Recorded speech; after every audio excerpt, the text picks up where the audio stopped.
Hey everybody, today we're going to install the steering system on the 33 hot rod.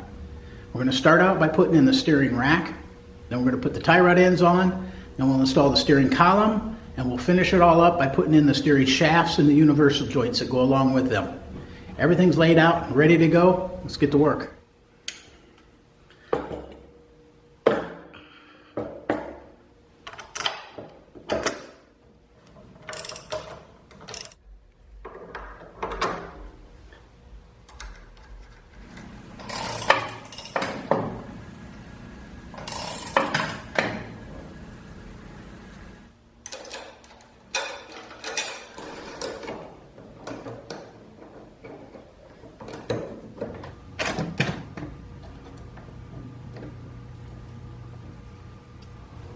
All right, we've got the steering system all installed.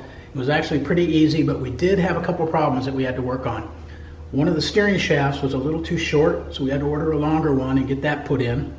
Then we had a problem where the steering column was interfering with the brake pedal, so we had to do some shimming and adjusting so those two things didn't interfere with each other. And then lastly, we had a universal joint that was at too big of an angle, so we had to smooth that out, make that work a little better.